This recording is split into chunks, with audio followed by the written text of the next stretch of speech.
Namaskaram, good morning, and welcome to Vishwa Talks. My name is Radhika. Thank you all for attending today's event. For those of you who are attending a Vishwa Talk before, a warm welcome back. And for those of you who are joining us for the first time, here's a little bit about Vishwa.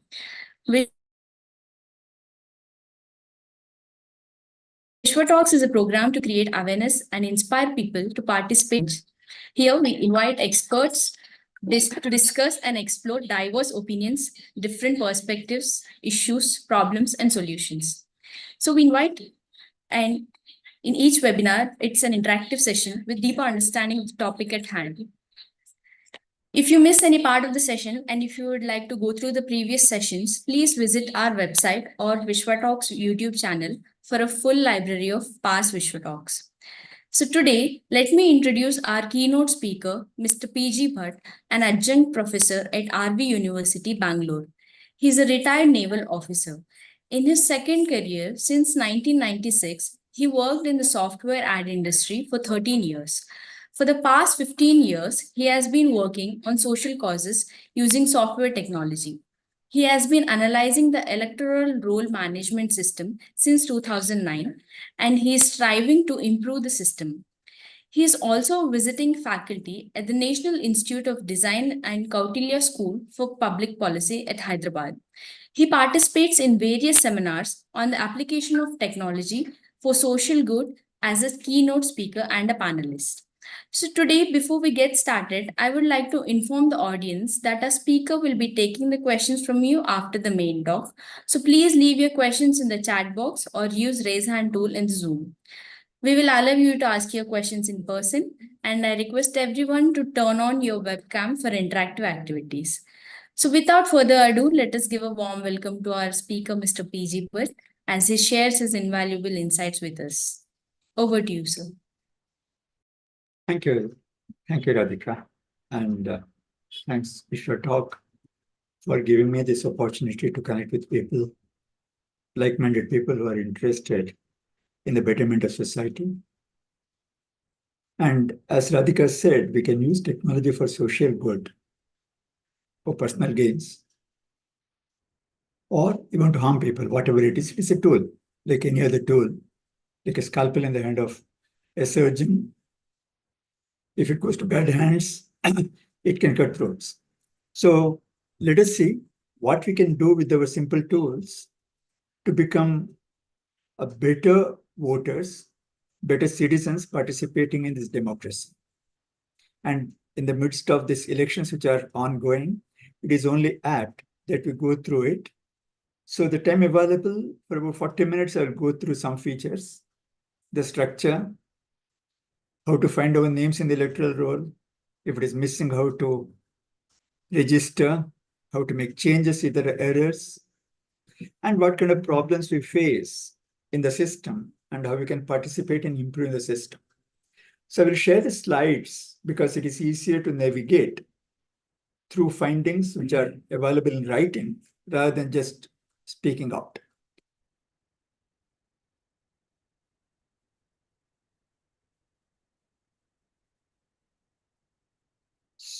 So,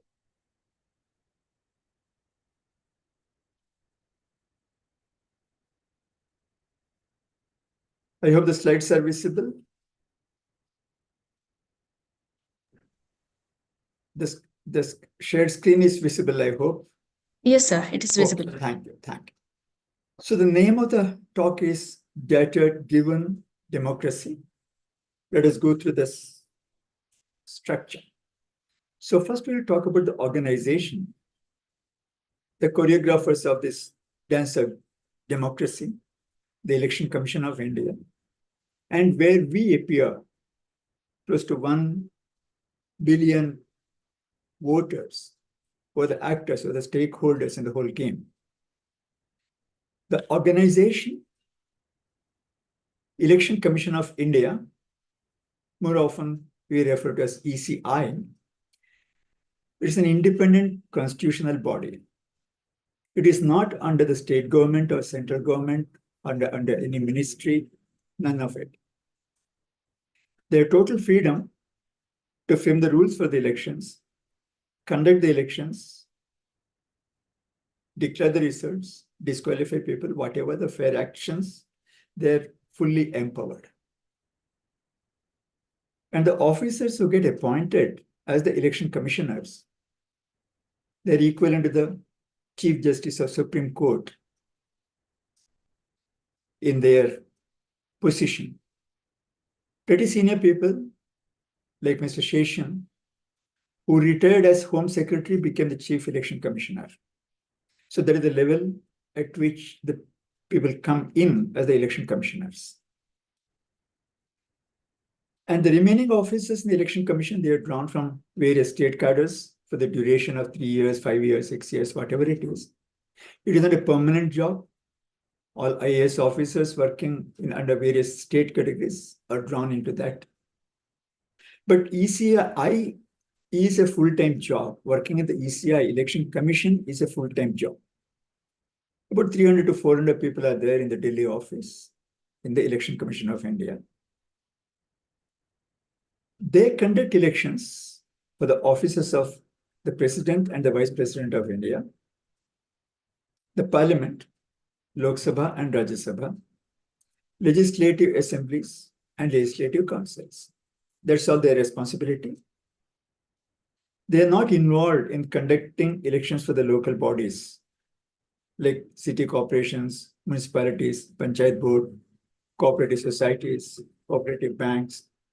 The State Election Commission, which comes under the state government, they conduct elections for the local bodies.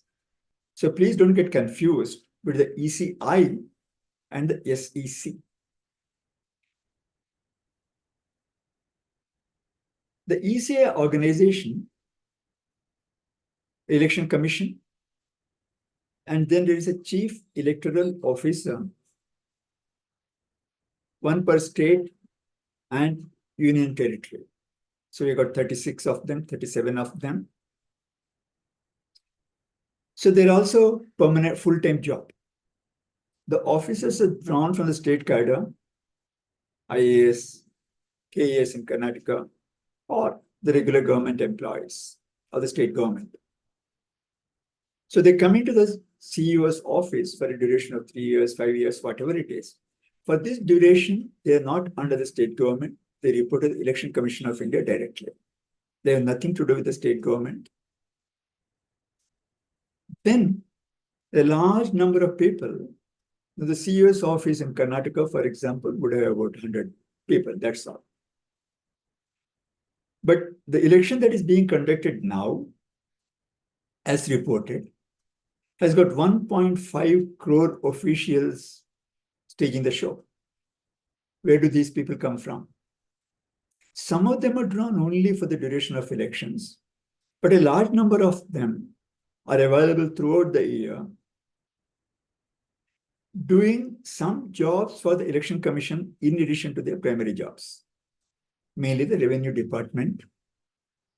So starting with the districts, we have got District Electoral Officers, DEO, generally a district commissioner or a commissioner in the municipality, whatever, high-ranking person, who is the District Electoral Officer, DEO. Under him, the DEO will be responsible for an entire district, parliamentary district. Now, the parliamentary districts, each one has got a large number of assembly constituencies, 6, 8, 5, whatever it is, depending upon the strength, depending upon the structure, which is changed only by an act of parliament, because that is the power structure. So the DEO has various assembly constituencies under him or her, and every assembly constituency has got an electoral registration officer or ERO, generally of the rank of Tahsildar. So the ERO is responsible for maintaining the electoral roll continuously, and various other activities related to the conduct of elections, the full life cycle. Now, ERO is supported by assistant EROs, AEROs, some revenue officers most of the times. They help AERO. In city levels, one ward gets one AERO. There is no strict rule. It is up to the ERO how he distributes the AEROs under him or her. Now, these are the people who work in an office. They got a place to sit. They got a phone number. We can relate a face with the position. Then there is a position called booth level officer. Now, what is a booth? An assembly constituency has got several parts or several booths, depending upon the size of the assembly constituency. There can be a few of them, 10, 15. There can be 500 parts in one assembly constituency. One part becomes one booth, 99% of the cases. In case a part has got a large number of voters for whatever reason, then they can have more booths than one. So for our discussion, we will say one booth maps to one part. That is the case in majority of the cases. So every booth has got a booth level officer with large responsibilities in the books. The BLOs have to be government employees. A non-government employee cannot be a booth level officer, even if they wish to be. And mostly what we find, some school teachers, Anganwadi workers, health workers, etc., they become the BLOs. They get 6,000 rupees per year for the work they do, revised from 3,000 per year. Now, people are not interested in doing this job. They are pushed into that. So they're unwilling lot in reality. When sufficient number of BLOs are not available and people like us complain that we don't have a BLO, the authority just put some names in the phone number. You call them. Don't be surprised if you get a rude answer, telling that I have nothing to do with the elections. Why are you calling me? We found the phone number. They would say, I have not given. I do not know how my name has come. This has been the experience of many of us. Trying to approach the PLOs. So the PLOs, most cases, I dare say 50, 60% of the entries about the PLOs are fake. They are not there. So one important task in the books is not done. Then there is another authority or another post called BLA, booth level agent. These are the agents from the political parties. Political party can write a letter to the ERO or DEO telling that this is the person who will represent our party in this booth. As we have seen, these people mushroom at the time of elections. When the elections are over, season is over, they disappear. We seldom get any help from the BLAs. There is another position I found only on papers. In reality, I have not met anybody, called booth level volunteer. Any citizen whose name is in the electoral roll in that booth can volunteer to be a booth level volunteer and help BLA and BLO. They don't have any power directly, any responsibility directly. They're only the role of a volunteer, and they can do whatever they can do to help others, and they have to act through BLOs and BLAs. When BLOs don't exist, except in paper, when BLAs are not interested actively, so BLAs also are only on paper, as I have seen. Now let us say how electors are organized, how the electoral data is organized. How do we live in the electoral rolls? For the past 4 or 5 years, we have got a centralized database for the entire country for the electoral rolls. There is one database. Earlier, it was distributed haphazardly. Every state was responsible to maintain. Some states did okay, some states did well, some states didn't do well. But fortunately, for the past 5 or 6 years, we have got a centralized database, which is a good thing that has happened. Again, every state and the union territory has got its part in that. their own tables in the centralized database. And the information in the database, the data in the tables, is maintained in English for all. Every citizen has got the records in English. In addition to that, the records are also maintained in the language of the state. For example, a voter from Telangana and AP will have the records available in English and Telugu. Somebody from Karnataka would have in English and Kannada. That is how it goes. Then again, the organization comes parliamentary district for Lok Sabha elections. So the organization would have, if you look at the electoral roll, it indicates, okay, what is your parliamentary district? This is the district. For example, I'm from Bangalore South. Then assembly constituencies. Karnataka has got 224 assembly constituencies. I don't remember offhand how many are in Telangana, how many are in AP. So this assembly constituencies, again, the size is not uniform. Some constituencies are very big, some are very small, some may have 100 plus, rather the parts, some can have 500, 600 parts. Changing that, as I mentioned, requires a parliament, rather the constitutional approval. So it is not easy to change. Now, what is important for you and me is to know that the assembly constituencies have got several parts. How are the parts formed? A part is a geographical area, geographically bounded area. I cannot say one person from Telangana is in a part which is also having voters from other part, other district. No, it will be geographically bounded. As per the guidelines, there can be maximum 1,200 voters in a part in a rural area and up to 1,400 in a city. More than those voters, yeah, we do find sometimes, but now it is very rare. There's cases when 10 years ago, I seen in the Andhra Pradesh, combined before Telangana, Andhra Pradesh separated, 6,000 people in one part, one booth. So naturally, the turnout would be very low, 10%, 15% turnout in such parts for various reasons. A part has got various sections. Section is more like a street address. Again, should be geographically bound area. So knowing the part, knowing the section, then again divided into the houses. And every house has got the voter records.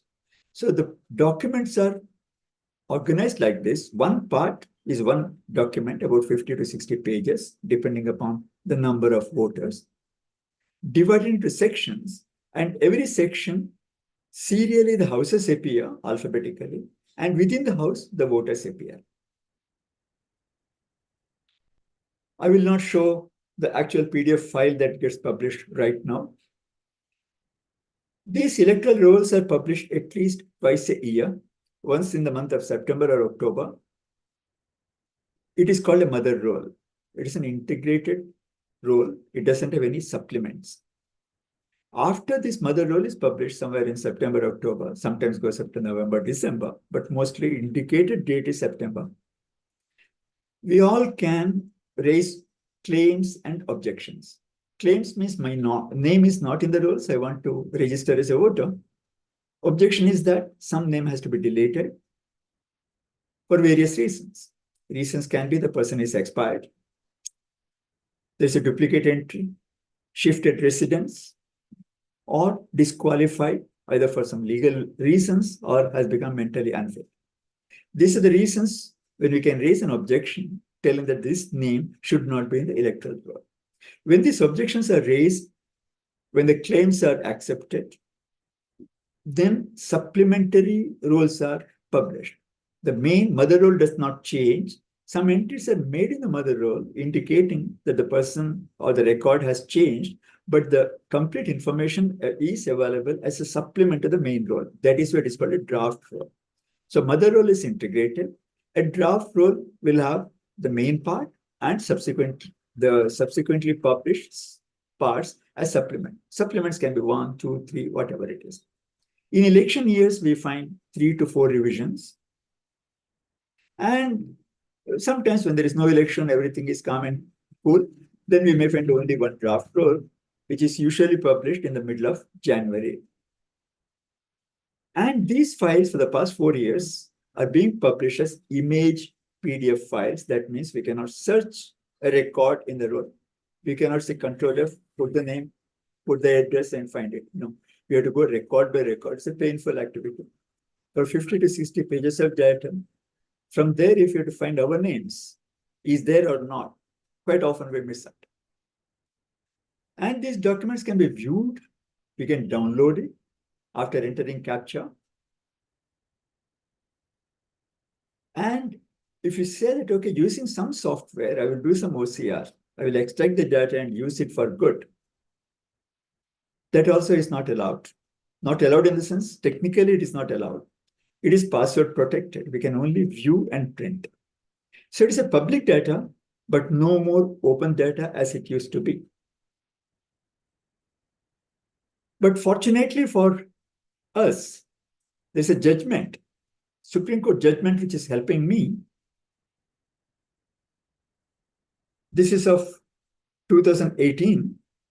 It says it may be added that if the petitioner so wants, he can always convert it. It means the PDF file, the image PDF file, into searchable mode, which of course would require him to put his own efforts. So whatever information I'm giving you or sharing with you people or with the officials is based on this support telling that I want to see what data is there.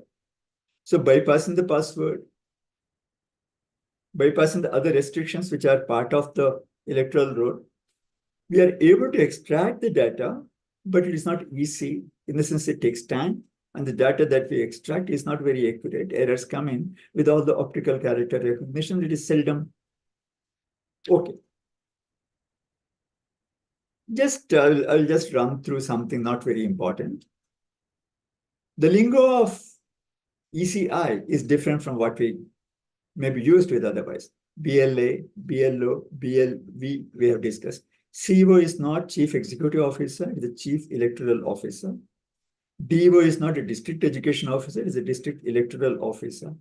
EP ratio is elector to population ratio, not earning per share. So elector to population ratio is how many electors are there per 100 citizens. ERMS is the electoral roll management system. ERO, EVP, NVSP. SLA is not service level agreement. It is a state level agency. The software companies may be supporting the state election commissioner, the CEO, the chief electoral officer, etc. Now we'll look at the court process. The main processes, fortunately for the past 7-8 years, it's a site called nvsp.in. Fairly well made, quite good. It has improved a lot from what it was. It doesn't give us much headache now. So what are the main things that we can do there as a citizen? If you're not already a voter, there's a new registration for general elections. Fill Form 6. Either we can fill it online without having to download anything. It works fairly well now. It is encouraged, and I also encourage. I see whomsoever I helped in filling or whomsoever I encouraged to fill, majority of them found their names in the electoral roll subsequently within a month or so. But if you don't want to do it online, you can download the form, fill the form and submit it to your nearest AERO. In cities, it will be the ward office. In other places, it can be the Panchayat Board office, whatever. Guidelines are available. There is a new registration for the overseas electors.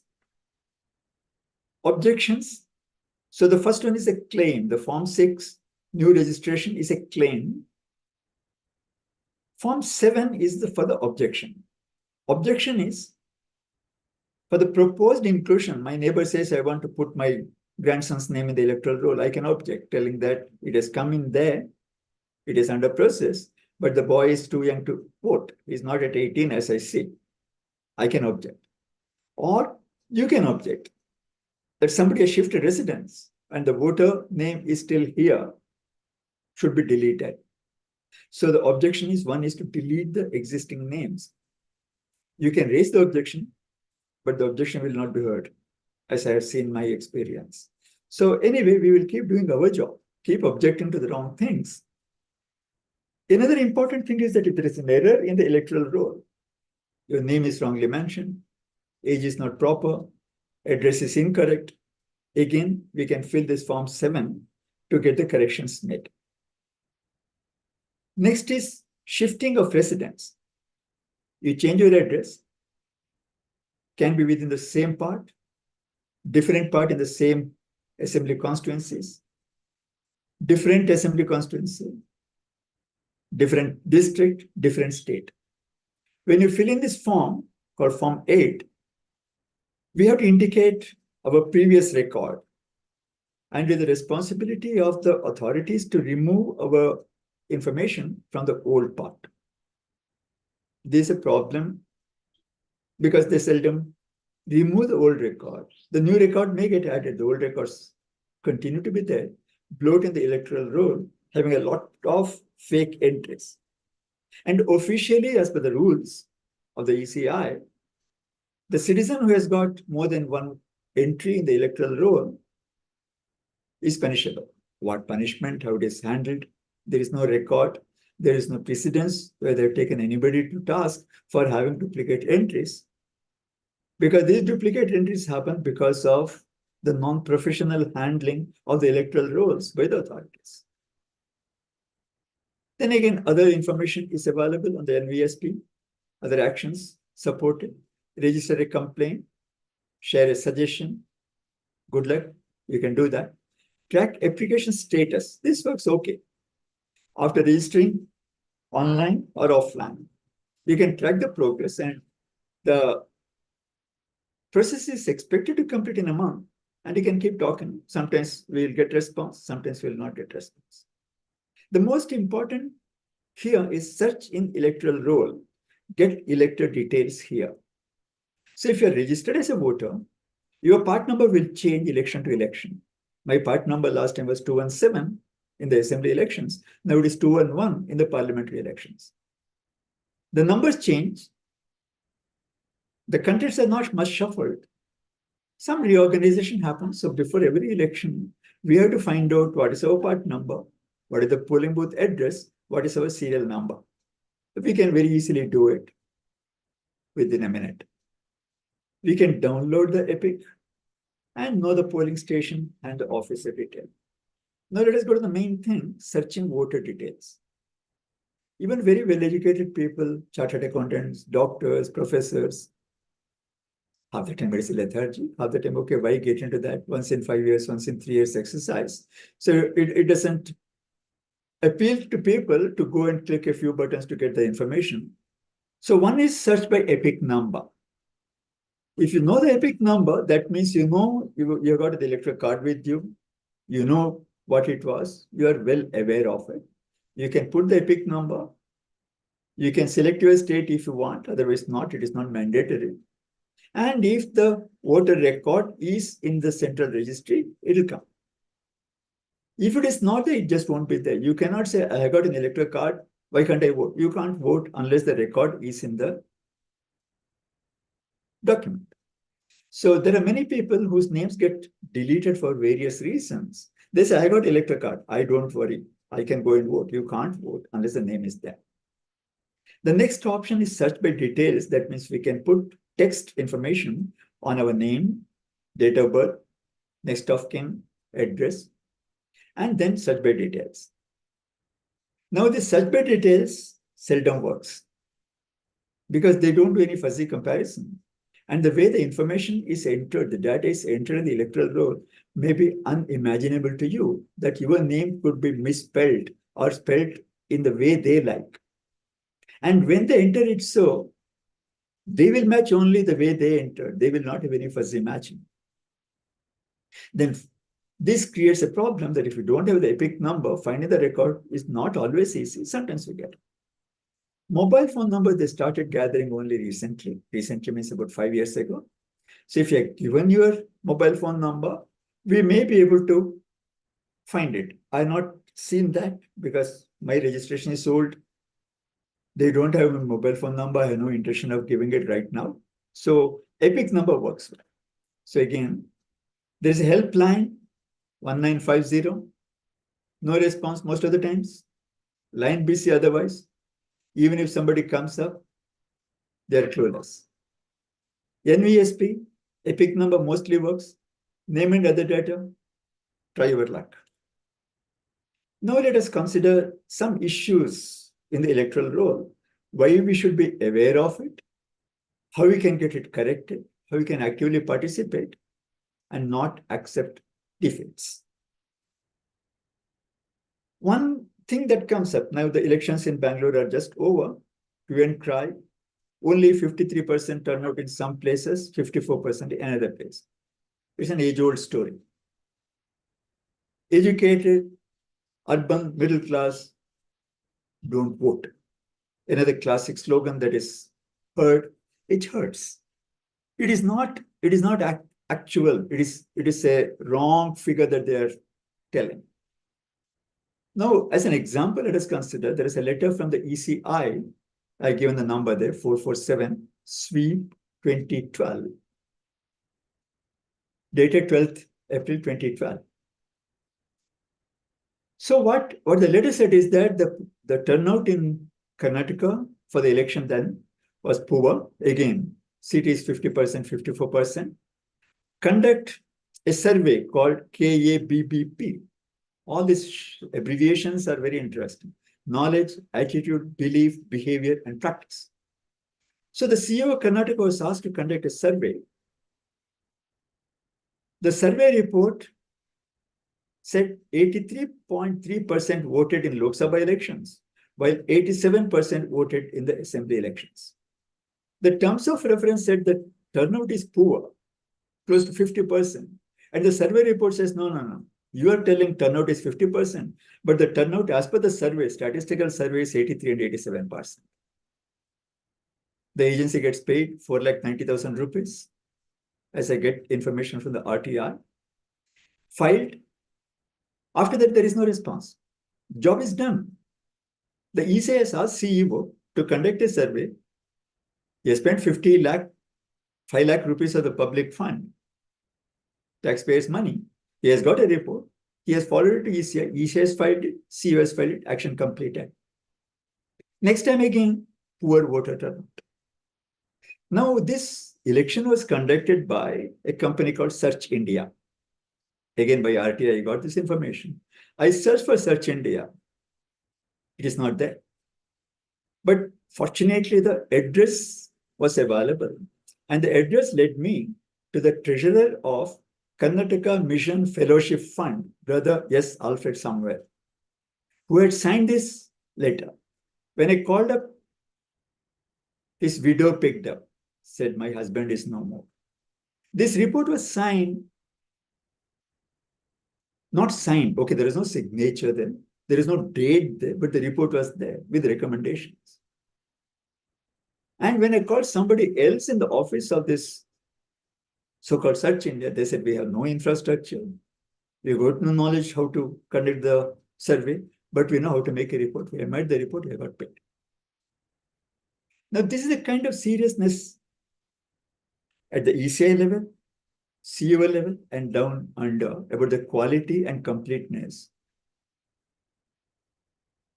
So why do we have poor voter turnout? Is it real poor voter turnout? It is only the numbers which tell lies, which make us feel bad.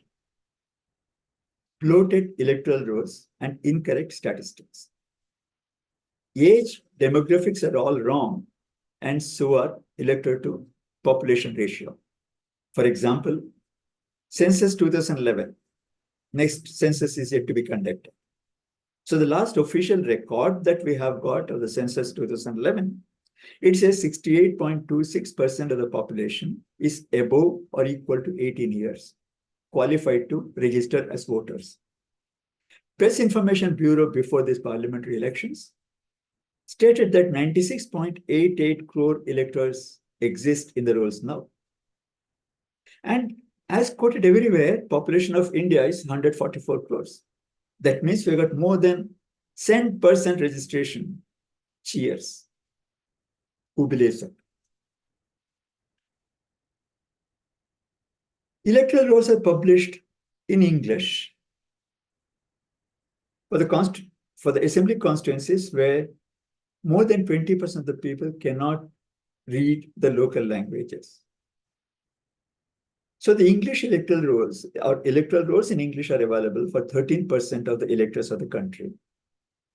And at some time or other, I have downloaded and analyzed all these 13% of the electoral rolls.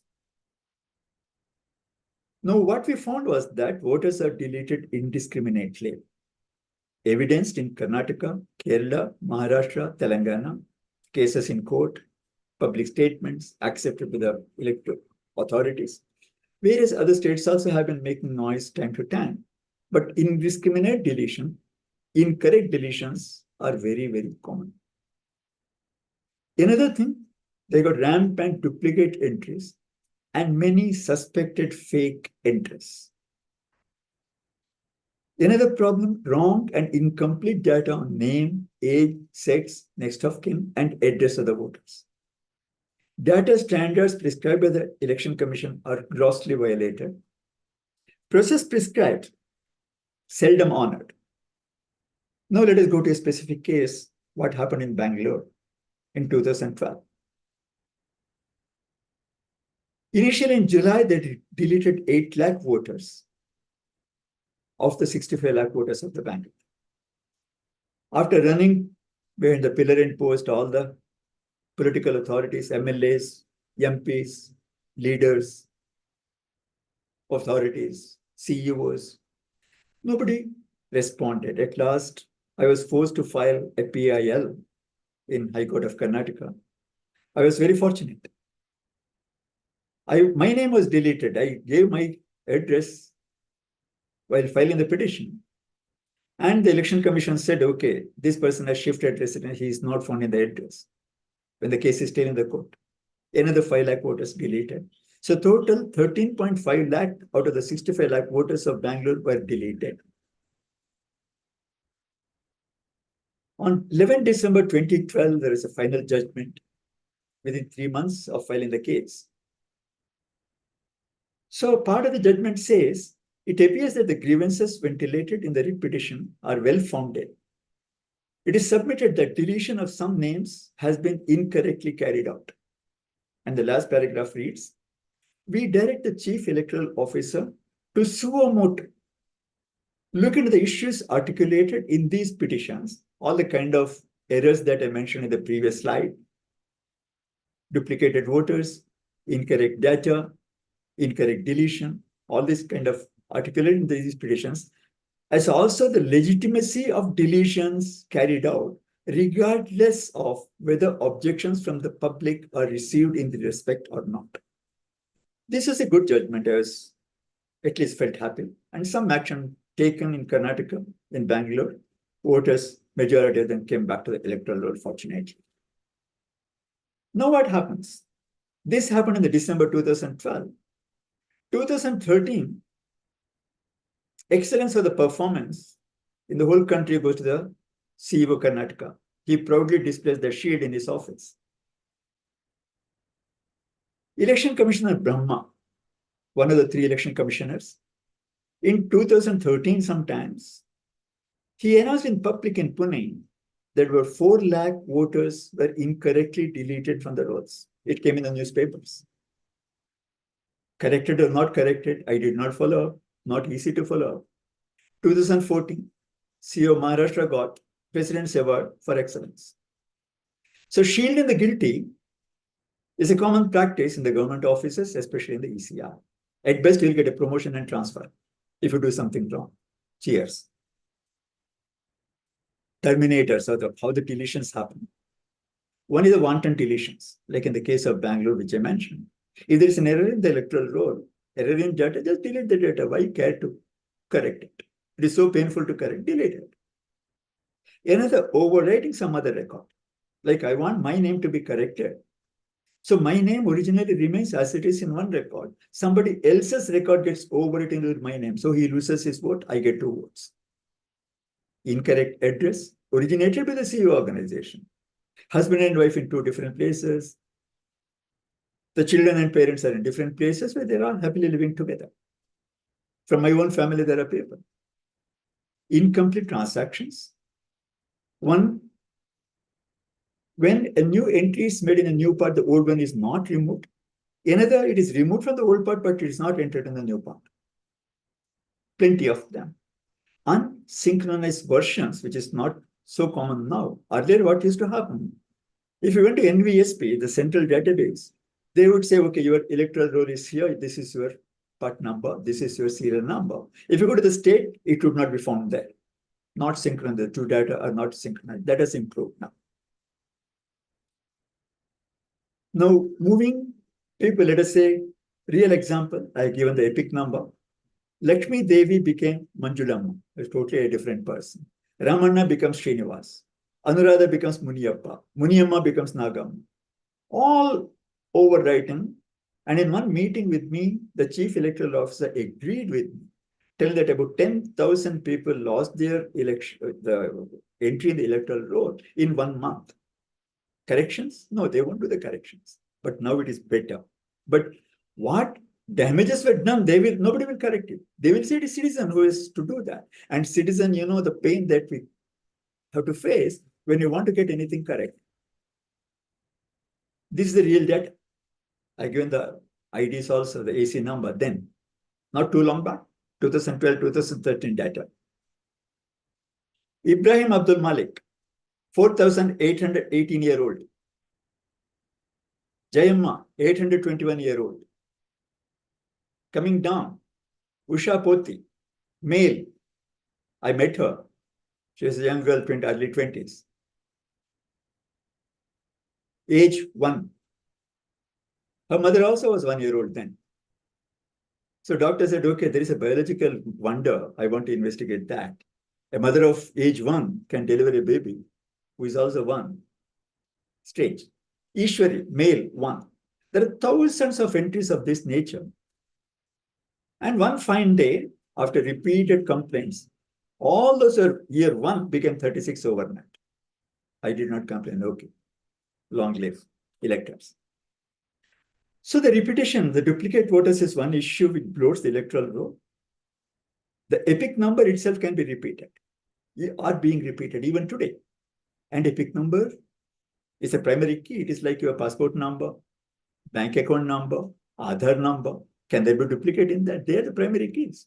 Epic by itself has got no meaning except being the primary key. And they are being repeated, duplicated. Duplication within the house, in a part but different houses, same constituency but different parts, different constituencies of the one state, across states. I found some electors from Hyderabad in Bangalore, some from Bangalore in Hyderabad. That's okay, border states, friendly neighborhood. But the difficulty of finding them, the probability of them being duplicate, and the difficulty to correct them increases. If it is in the same house, same part, the ERO can correct it. The moment it is from some other assembly constituency, he says, sorry, I cannot do anything. I will write a letter. Typical Sarkari letter, you know where it goes. Take this example. The ERO net is the name of the software at NIC, which compares the similarity between entries. They call it DSE, demographically similar entries. Now, these two entries, the name is Akshata BS, other is Akashata BS. One character difference. As per the DSE software, they are two different unique names. There is nothing to suspect them to duplicate entries. They're in the same part, same age, father's name is same. So this father in the same house has got two girls. One is called Akshata, other is called Akashata. Fine with the electoral rolls. Now, when you do the phonetic comparison, fuzzy comparison of the rolls, names, the voter name plus the relative name, this is what I found. Going and somehow getting entry to the electoral registration officer. When the EROnet software, super duper software for which they would have spent crores of rupees, the software could find only 211 suspected duplicate entries. The phonetic comparison within the constituency finds 37,638 entries. And when you go through it, the photos match. being duplicated. And the EROs agree orally, yes, your software is right, your approach is right, the DSC is useless. But they cannot tell it openly. They won't tell that openly. And this problem continues. That is one aspect. Now let us go to something different. We all love and respect Nandan Nilekani, a real thought leader, a business leader, a thinker. He's doing a lot of good things. I got very high respect for him. So in 2013, till 2013, started from 2019 to 2013, the electoral rolls had this kind of entries. His own name was mentioned, Nandana Mohana Nilathani, in one place.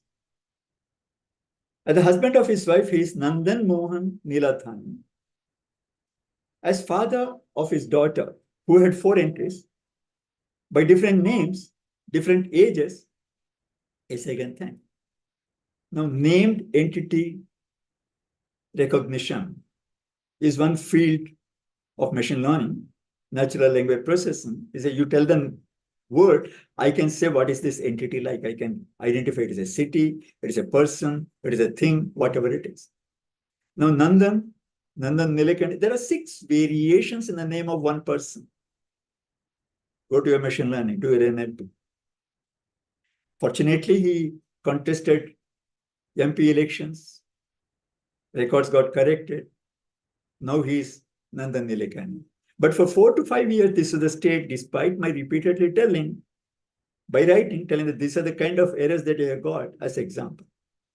One MLA's wife had 3 entries next to each other.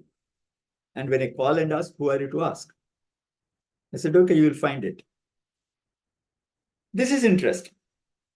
I said the electoral rolls are available in Kannada as well as English in Karnataka.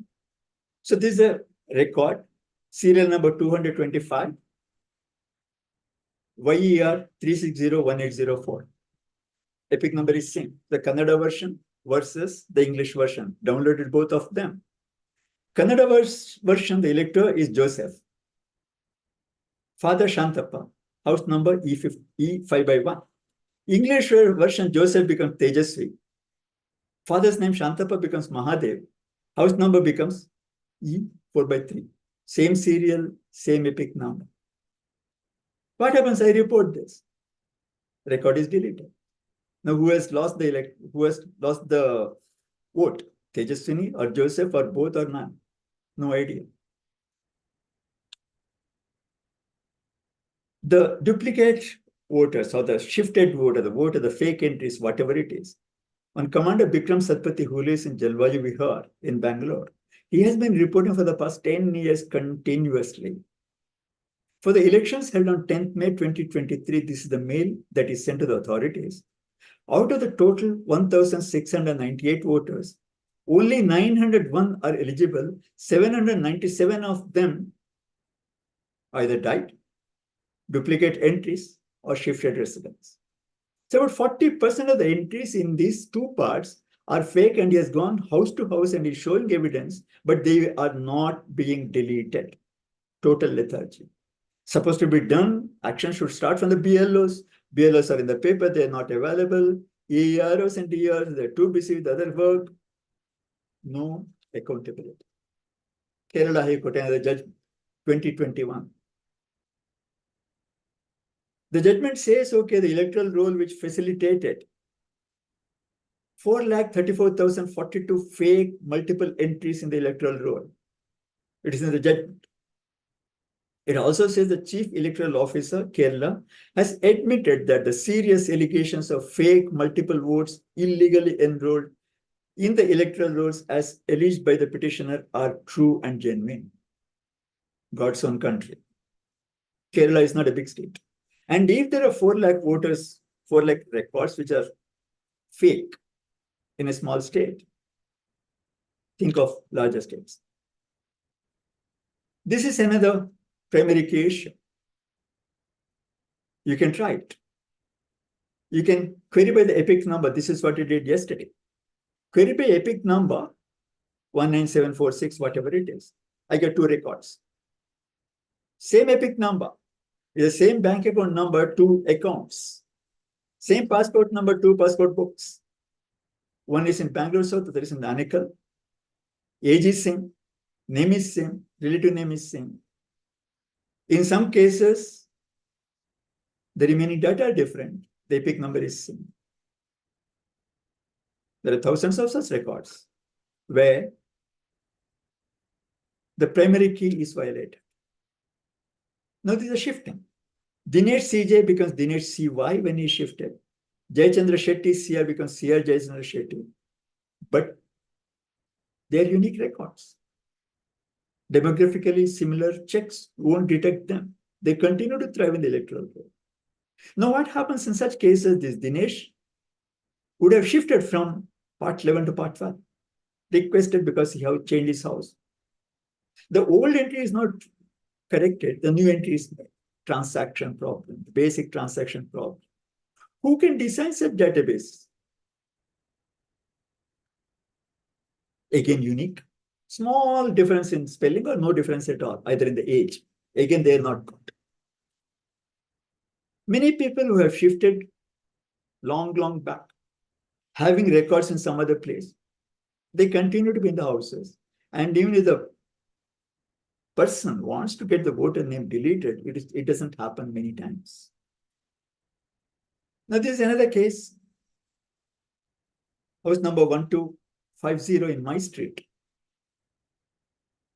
Priyanka, 21, is in one house. Her parents are in another house, in the next street, different part. Now, there are many houses like that which I know. I know these people. Now, what can happen in this? So what? My name is in the electoral roll. I'll go and vote. It doesn't happen that way. Officially, if you're not found in the address that is mentioned, your name is supposed to be deleted. There have been cases like that. Surprise visit. They get to the spirit, okay, let us clean the electoral rolls and make them perfect.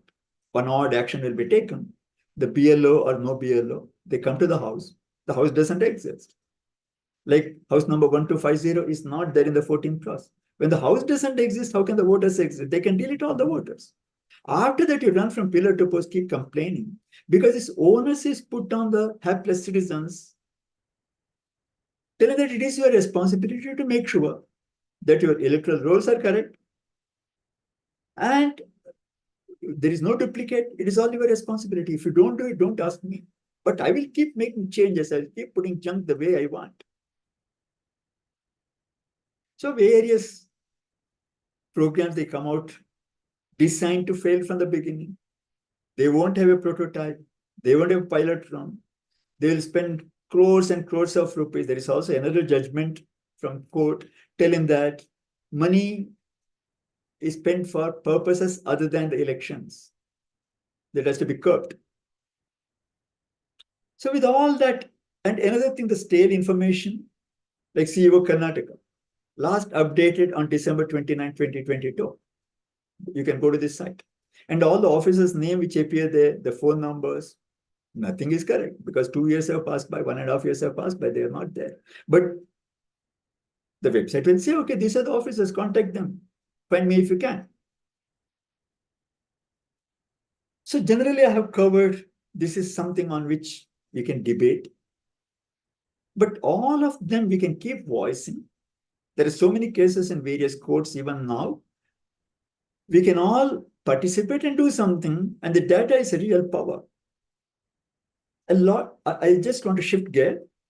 Last, EVMs, a lot of complaints about the EVMs coming mainly from the political parties which do not otherwise participate in any activity to improve the electoral rolls. I have met all the MLAs of Bangalore, all the MPs here, some ministers, and bosses of all the political parties. Nobody is interested to improve the system so far. Unfortunately, their legal head, their IT head, they're all looking at how can I get more votes? How can I have a clean system is nobody's concern. EVM per se, what I know by talking to the people, including the CEO of Bharat Electronics, who manufacture ECIL and Bharat Electronics manufacture these gadgets. The whole thing is designed by a tech experts group from IIT, IASC, and such real good experts. It is fully indigenous. It is an app-specific machine running only one program. It is not like my PC. It can run Zoom. It can run Google Class. No, it is only one program that it runs. And if this program goes bad, the machine is out. So there is no way of inducting another program there. It has got 2 units, now 3. The ballot unit, control unit, and the VVPAT.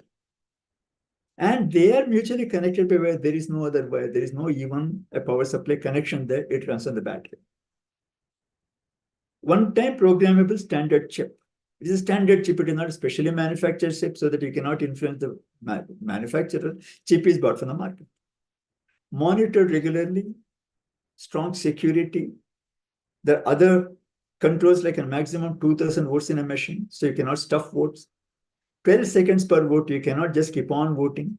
Maximum 5 votes can be cast per mission. So whatever we know, EVMs are fairly good, far better than the counting that we had earlier. So similarly, a lot of other criticisms come as a pastime. Many of them are not based on facts. Tampering to favor political parties, I have not seen any evidence. Political parties are not interested in the beta system. They got an apathy, that's all. So all in all, I have covered briefly, very, very briefly, what we can do to be good participants, more responsible stakeholders in this whole democratic system. And I'll be glad to work with anybody who is interested. Here is my email ID. I do work through the week doing some teaching, which I enjoy doing. But this is a task on which I invested a lot of my energy and interest for the past 15 years. It is difficult to stop me. Thank you so much. Any questions, comments, clarification, I'll be glad to do that. Thank you.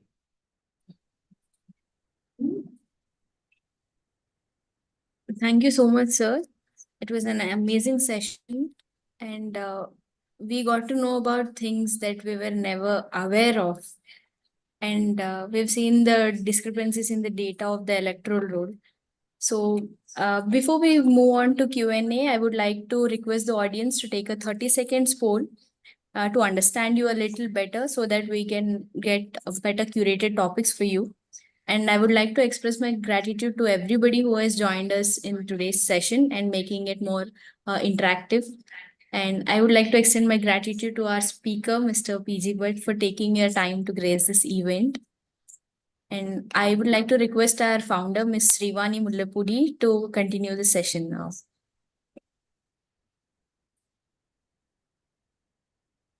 Co-host teacher. Namaste, Mr. Bhatt. Thank you. Thank you. That's my pleasure. I'm so in honor that we have someone like you coming to speak at Vishwa Talks. People like you are the pillars of society in India. You keep people like us have hope because of people like you. Thank you. Thank you so much. It's not easy to take on such a responsibility when your family wonders why you're fighting for society, when your neighbors wonder why you're fighting for society, when your health is not with you as you're aging.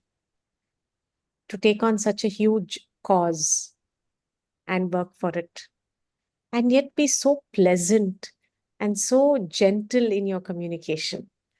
Thank you so much on behalf of our country and our people. Thank you. Yes. I'm honored. Thank you. I'm also thankful to the few participants that we have. Facebook, Instagram, WhatsApp does not allow any publicity of anything political.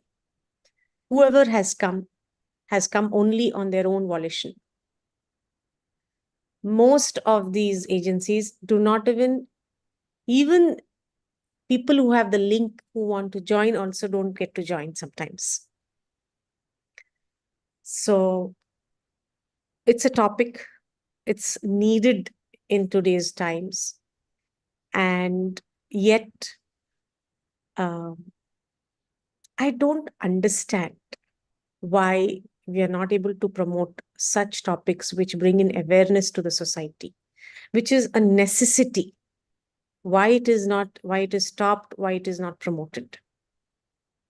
And I don't know the means to get such topics promoted as yet.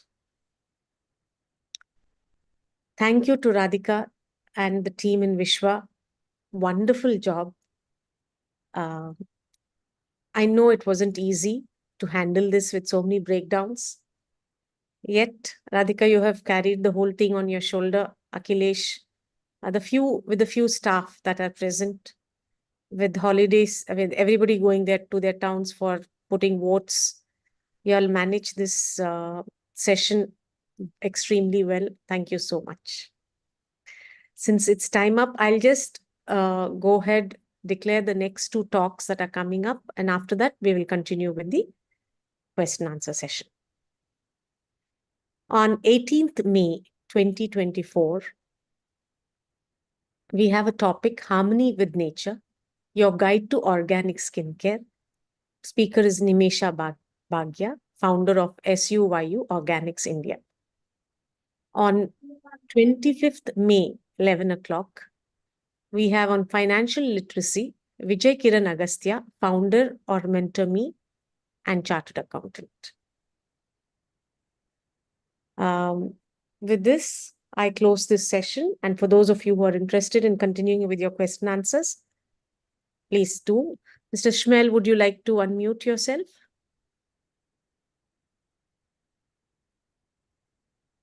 Unmute yourself. Yeah. Yeah, you hear me? Yeah, I do hear. Okay. Okay, thank you. A very interesting lecture, a very interesting presentation. And I want to ask you next question. How data technologies can support resolution problems of poverty? How data can support improvement social and economic well-being among poor and low socioeconomic groups of population? Thank you, sir. Whenever we have data, if you know how to listen to the data, there's a lot of information that comes from there.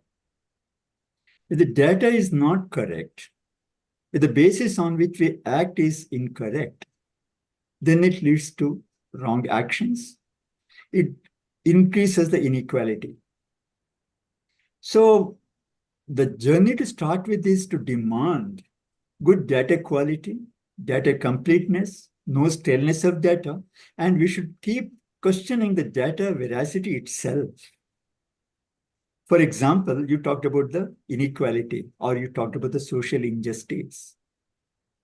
A few years back, I was working with the Lokayukta, looking at the public distribution system.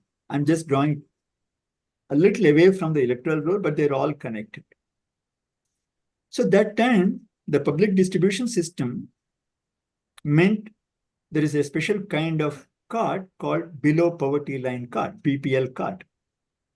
The BPL card means the family income, not individual income, as of that time, should be less than 10,000 rupees per year. The family income should be less than 10,000 rupees per year in rural India, less than 12,000 rupees per year in urban India. And Karnataka had 80 lakh families, approximately 80 lakh families that time. I'm talking about 6 years back when Justice Santosh Hegde was Lokayukta. When we did the data analysis, collected the data, we found 1.2 crore BPL cards. So when the BPL cards are issued in duplicates, 1.2 crore cards for 80 lakh families, then what happens? Naturally, there'll be injustice because the people who don't deserve eat away what is meant for the people who need it, the people who deserve it. And how does it happen? At the time of elections, at the time of something, some propaganda, okay, I will get a BPL card. So one family holding a large number of BPL cards. BPL card is not just for the ration, what we call, not just for the rice and wheat and sugar and salt. It entitles a person for several other things. So unless we cleanse our system, maybe a Manrega, maybe the job security, maybe the job guarantee, maybe the caste-based thing, whatever we call it, unless we are sure about the data correctness, we are misled. And if you take one wrong action, it will lead into several other wrong actions. I'll take another half a minute to narrate something. Retired Justice Patil, Kolte Patil, he just came out with a statement telling that 17% of the Dalits from the electoral roll are have been deleted incorrectly. Just a statement. So I called him up. I rang up and asked, okay, how did you get this data? Where is the data? He said, by the names, I can make out who is Dalit, who is not Dalit. I said, okay, I got two names, R.K. Narayan, K.R. Narayan. Tell me who is a Brahmin, who is a Dalit. He said, no, I got my way of doing it. I said, no, you cannot get away like that. When the Justice of High Court, when you write an article in a reputed magazine, you are accountable. You cannot just make a statement and get away. I want to know, how did you identify? Then I spent a few months downloading the data from the electoral roll. Is there a possibility? I also checked with some famous universities in the country and abroad. There is no way we can do. But what happens is that people make irresponsible statement and all of us enjoy, oh, I am being hurt. There is injustice towards me, towards my community, towards my caste, towards my color, because I don't have people don't like me. We get caught with it. And I'm appalled with very senior officers who held very respectable positions falling prey into this kind of things. So typically, in summary, if the data is not clean, if we base our judgments and actions on wrong data, it can lead to chaos. And if we start with a clean data, then is the next step. We can have a long debate how we can use public data for public good. That can be another topic altogether. Thank you. Sir, question to you in continuation of Mr. Schmelz. This information on electoral and their voter, whether they have this EPIC card or not, tell me, is it the middle class who are not aware, the educated middle class, but whereas the below poverty line people, are they more aware? What is your opinion on this? My observation, the limited observation, because I'm not a field worker, I work with data, sitting at the comfort of my home. At my age, I cannot really roam around much. But whatever little observations I have, there is no much of a difference. This class, middle class, upper class, lower class, it's all in our mind. If I go to the booths in Bangalore, I find long queues, 1 hour, 1.5 hours. People don't mind standing in the queue for hour and a half to 2. All educated, urban, middle class. Same is the case with other places. If you go near the Jogapati area, the same thing. I do not find much of a difference. And even if you analyze the voter turnout based on various other factors, women majority, okay, do they vote more or less? I don't find any difference. This community to that community. There is a statement made by Dr. Abu Saleh Sharif that people of my community have lost faith in the system. But wherever the percentage of Islamic names is higher, the turnout is better. Just countering what he claims, and he goes to the court with that, he goes to press with that, he represented the ECI with that, and he is heard. International papers, Al Jazeera, etc., they publish his opinion and people get carried away. Is it supported by fact? When we are not supported by fact, whatever sample survey do is wrong. And more dangerous is that doing a wrong survey, taking a wrong information and claiming it to be true, not being open to audit. If I say something, I should accept rejoinders. I can not make a statement, accept, yeah, I was wrong, and make the same statement again. That is dangerous. We have to watch out for that. And I'm not telling anything new. If you go to my blogs, all of them I have told whatever I'm telling now orally is all there in the blogs.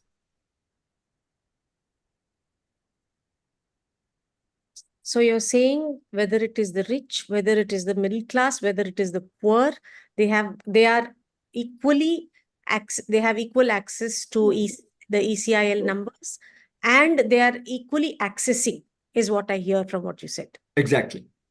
Okay. Tell me about, I have a question. Again, it's about the, as in continuation with what Mr. Schmer is saying, it's about the below poverty line people. Do you think that they would rather take a 2,000 to 500 rupees per vote and vote, or have a better road developed in front of their house, or have a better drainage system, or have a better electricity? What are your observations? I'm not qualified to answer this, Shivani, because I don't want to make a statement, because my information is based on the data that I can analyze. And to give an answer to this based on observing 5 families, 10 families, it will be immature. I have no answer. But it is a reality now that in India, voting is happening on the basis of money that is distributed. And this is a dangerous trend that the country, at least Andhra, Telangana, is in.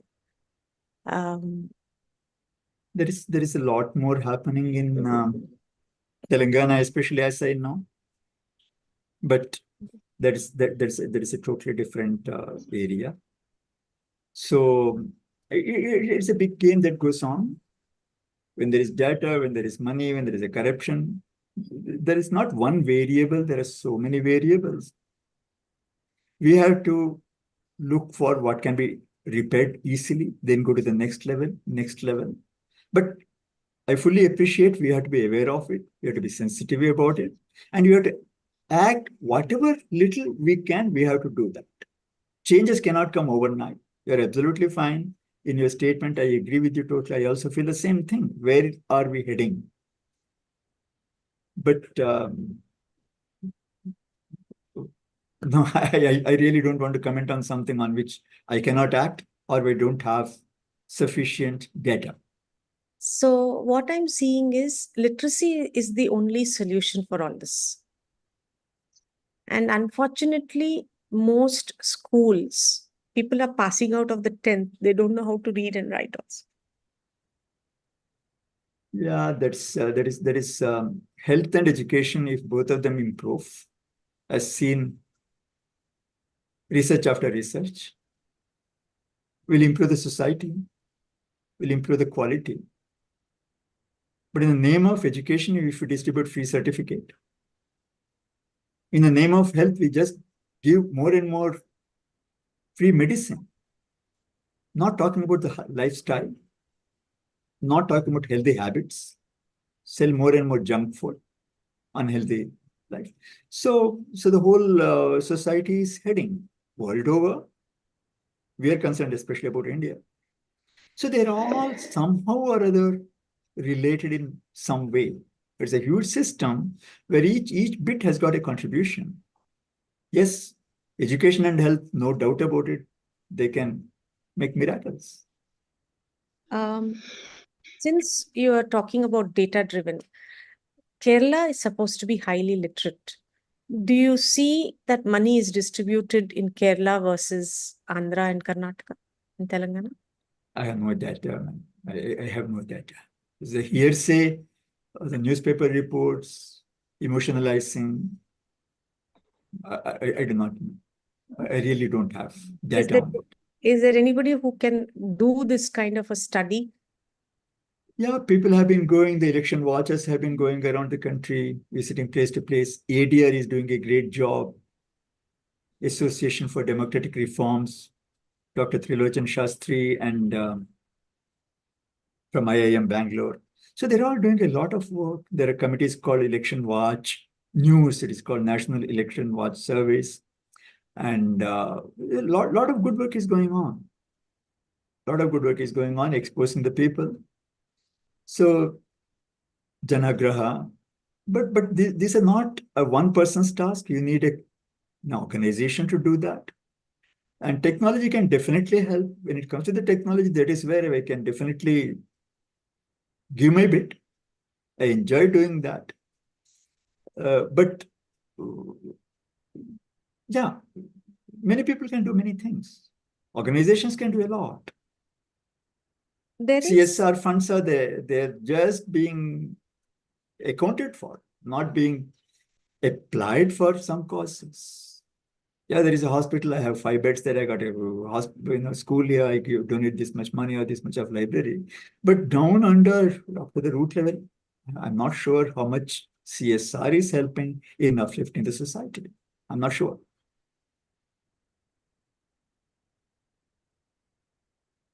Yeah, Mr. Dr. Tharu Veera has a question. Please unmute yourself.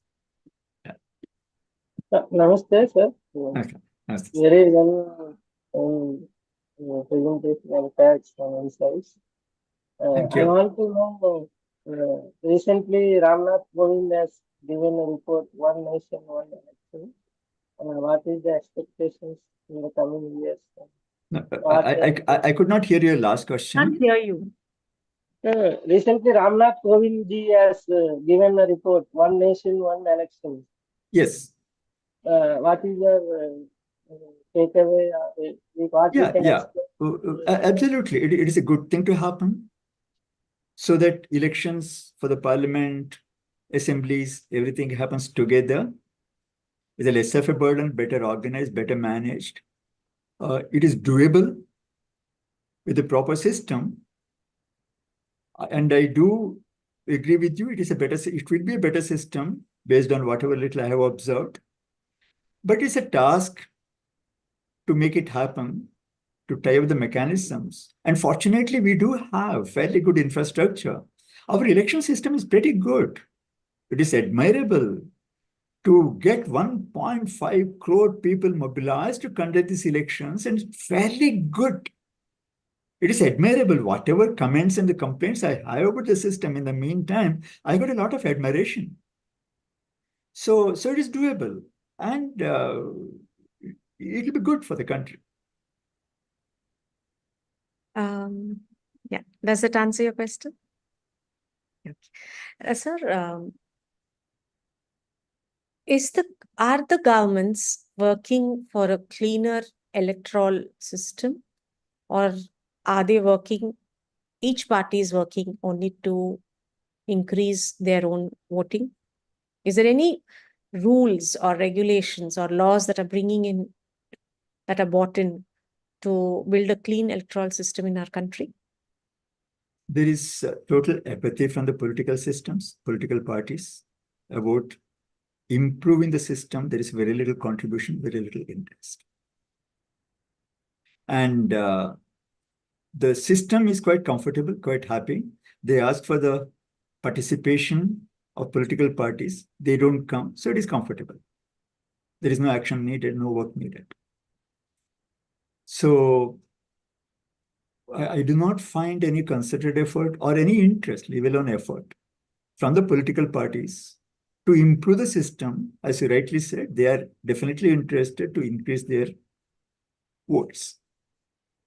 Whichever way, if the improvement of the system will reduce their votes, they would rather have a bad system than lose elections.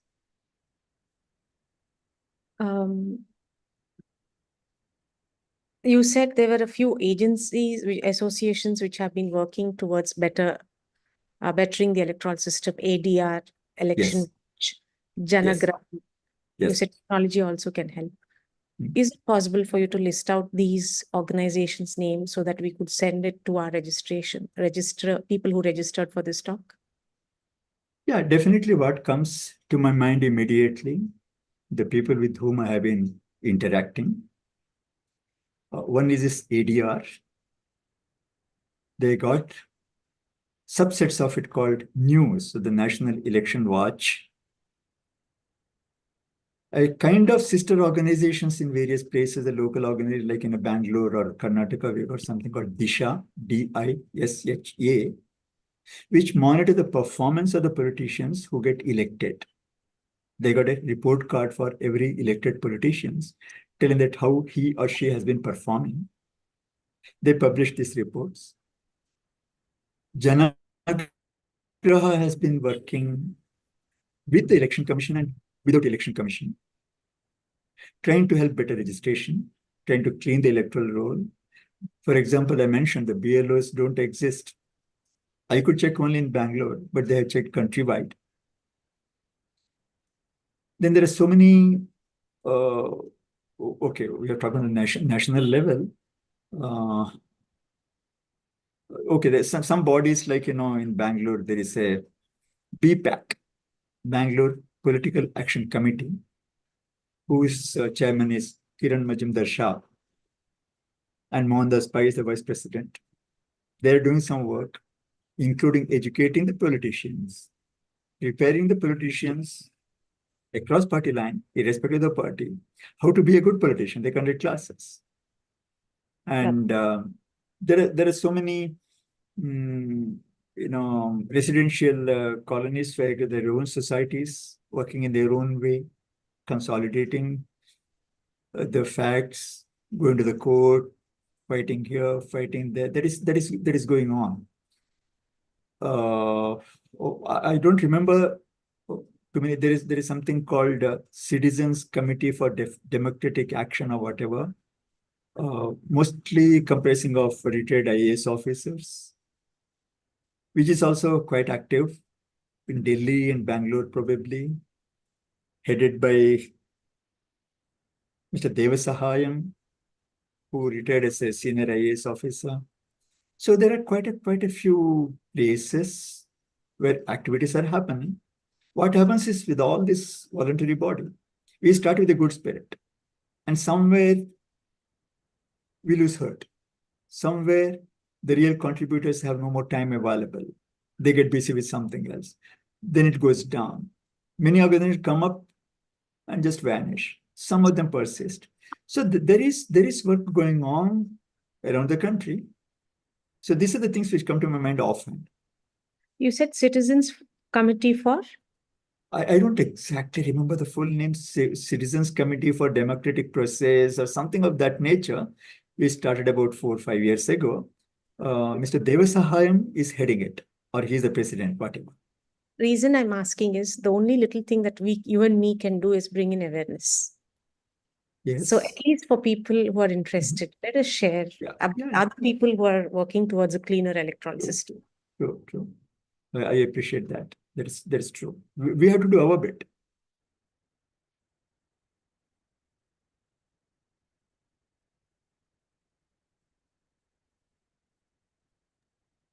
I think there's some internet issue, sir, Okay. from our side.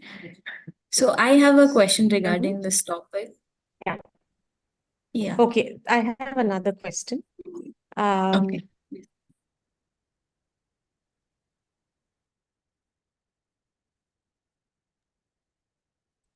Sir, can you hear me? I can hear you. Yeah. So you said that there are many duplicate entries in the electoral roll, and it is due to non-proficiency of the electoral roll management. And you said they would be punished due to this. So can you say who will be punished? Is it No, the no. management or the No. person? Okay. That is a very interesting question. Now, the officials are never punished. They'll be promoted, they'll be awarded, they'll be transferred, whatever it is, get only shabash, whatever they do. That is what I have been seeing. In the book, nobody gets punished. That is a beauty. As per the book, if I have duplicate record, I am punishable. What is the punishment? I do not know. Who will punish? I do not know. How will the investigation done? I do not know. But it is an offense to have duplicate entries in the electoral roll. That's all what the book says.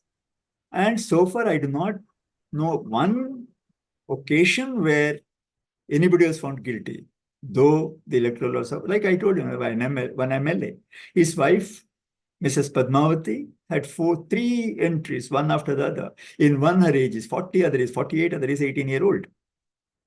Different houses. When I call up and ask, okay, is it not your wife? Who are you to ask? Fine, good. Okay. So the statement itself is incomplete, we can say. Which statement? Who Like will be, they no, punishable. yeah, that's it. It is punishable. Hmm. So it is just telling, see what I will do to you. The empty threats from the parents, the children. Children know there is nothing in the threat. So they have their good time. So it is an empty statement. There is nothing being done about it. Yeah. And there's one more thing, sir. If a person is expired, then whose responsibility would it be to remove their record from the ER, electoral roll? Okay. Is In it one a place, person's relative or okay, the management? yeah. See, earlier only a family member could raise an objection. Means getting name deleted is an objection. Telling that this person's name is in the electoral roll, get it deleted. Now anybody can. I can tell my neighbor so and so, whose name is in the electoral roll, is not a living person. And they also have a statement on paper as a policy but not practice, telling that the deaths and births and deaths office regularly gives them data, and they have to remove these names from the electoral rolls. I don't see it happening. So the people who are dead 10 years ago, 12 years ago, 15 years ago, they continue to be in the, and BLO, okay. BLO booth level officer is expected to visit every house, maybe 300 houses, 400 houses. It is not a task that cannot be done. If I am a BLO, I may take 3 to 4 days, once a year, twice a year, to see that if the records are correct or not. But if they visit, there cannot be a dead person, dead for 10 years, 12 years. They don't, because they don't exist. And the money, I think, is being paid to the non-existing BLOs.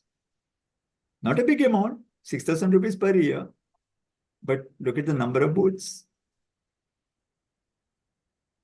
So it's a system which is self-defeating in many ways.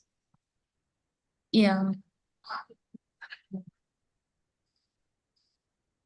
Is there a possibility for a lot to come on improving the BLO, the volunteers? You said there were 3 people who are doing this.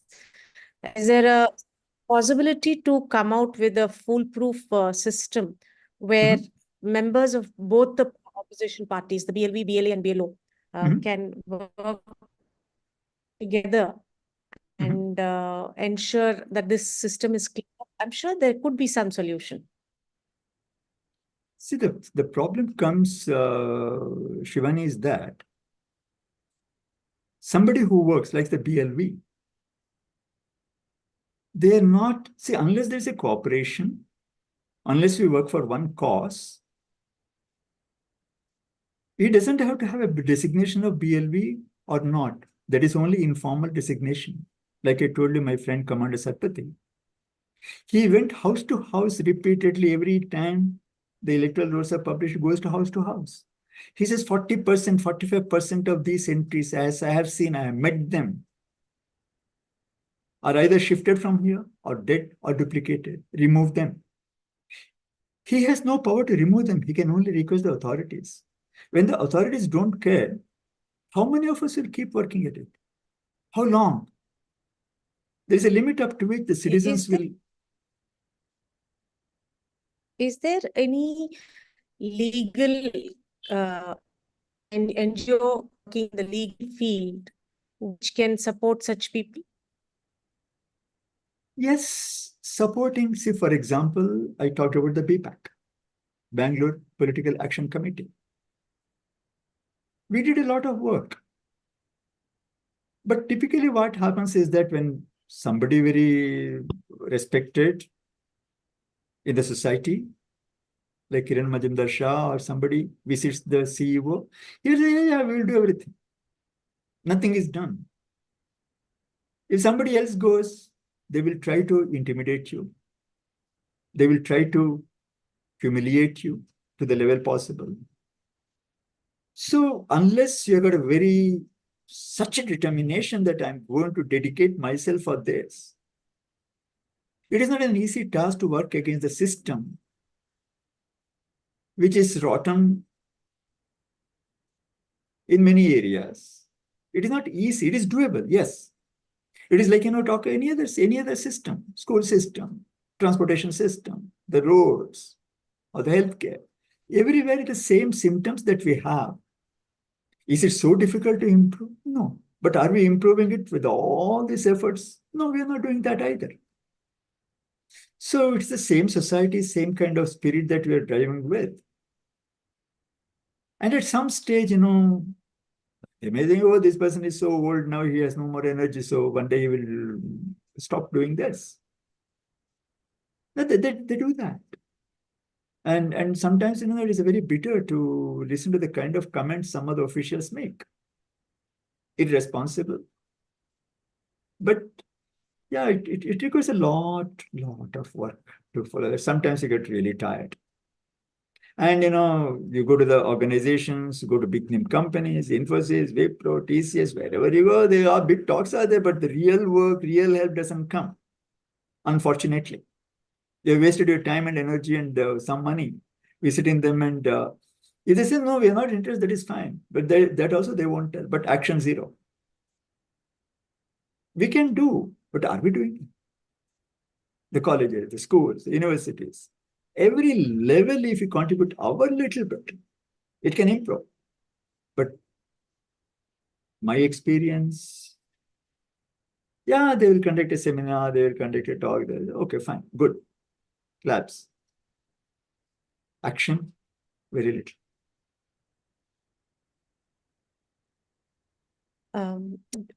Is there anybody in Bangalore, any legal firms that you know who are doing programs to support such NGOs or individuals who are doing work to contribute? Yeah, to for society? example, many of these NGOs like Disha I mentioned, a leading Disha. lawyer is DISHA.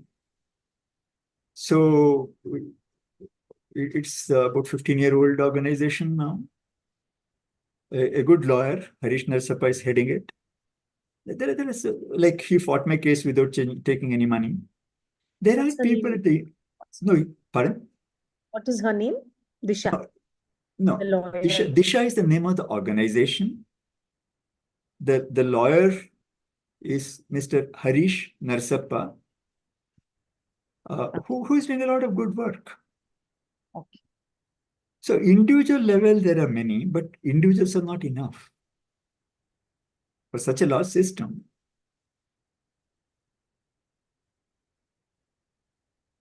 Yeah. Now you said there were booth level volunteers. Is there a need to apply for it by a Yes. particular? Correct. You can just write a letter to the ERO, telling the time from this booth.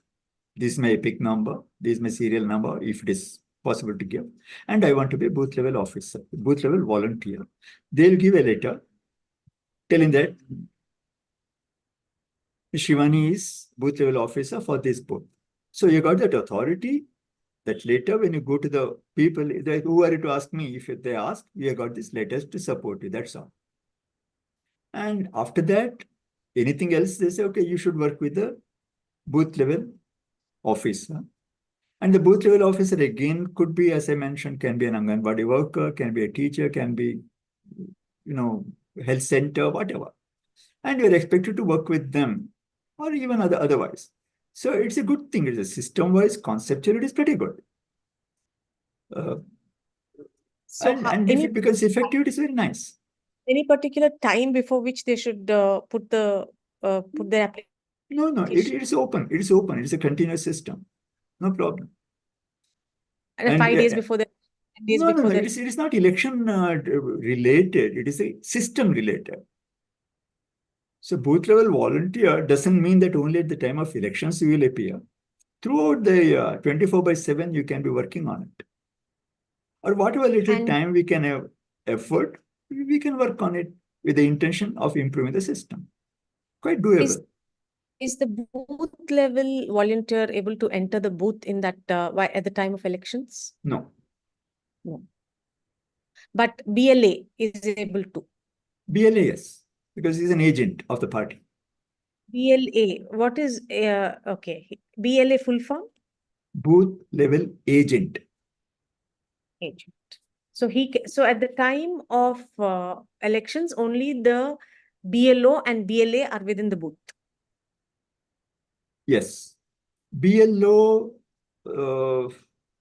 I'm not very sure whether he or she can be in the booth or not. I'm not very sure. But the party representatives or the BLAs are in the booth, observing that everything is fair. Now there is an entire set of politicians, MLAs, Mhm. who win elections because they know this system better than the newcomers. Yes. They know how to handle the BLAs, how many Mhm. BLAs out there, how many EVM machines to put. So, for example, if there is an EVM machine, it has what, 18 voters on it? 18 candidates who can be voted on it? No, whomsoever contest would be there in that machine, I think. Okay. So each machine will be able, there will be around probably 10 or 15 or whatever. No. One machine So if per. there are 40 people. Okay. Now this is interesting question. I have not experienced it. I have not thought of it. What happens if there are 100 candidates? I do not know. With practically what I'm telling you.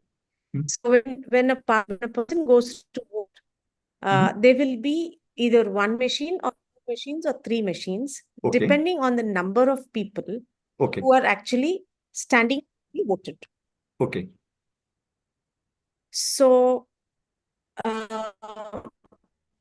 now this is a game played where the opposition parties will put a lot of people out there to grab. So suppose a particular party wants to grab the booth. They will put their own as independent candidates so that can have his BLA. Okay. And if they have 10 candidates who have independent candidates, if they have put they will have 10 agents who know there is rigging happening within the booth. Okay. So since there are certain MLAs who have mastered election, they have an edge, not because they're better. Yeah. That's true. That can happen. So unless we are watchful, unless we are vigilant, the political parties in general will try to hoodwink the system. So we have to be vigilant. Is there any book that anyone has written studying the entire system on what is working and not working in the present system? But there are many books, starting with Dr. Qureshi, who was Chief Election Commissioner about 15 years ago. He has written a book. There are many people who have written books on the electioning system. So if you just search for the books on the Indian electoral system, there are many books. Even now, people keep writing. Some professors from some places, or some journalists. There are many books. Okay. Now, at a time when technology has grown so big, so much, and you still see duplication of names, and you've given us various ways in which the correct information, voters' information are there, especially when at a time when we have Aadhaar card in India or a passport. Time when we have for our visas, you have VFS, which manages the entire documentation, which is being privatized. Aadhaar card itself is being privatized. Yeah. Insurance is being privatized. Why cannot this data collecting be privatized? See, initially it was private. Okay. About 30 years back, 25 years back, data collection was private. And the people who collected data, per record, they were given some money, let us say 10 rupees. So what is the motivation for the people who collect the data? The more bad data, the better it is for them. because for them it is only the count of records they make.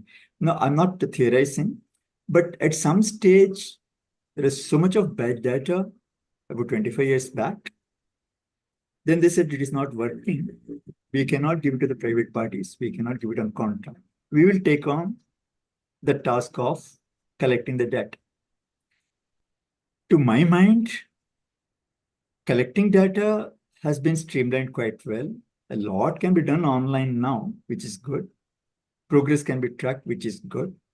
But the software which is being used, if that itself is improved, which is not much of an effort, it's the basics, a lot of nonsense can go off, which I fail to understand why they don't want to do it.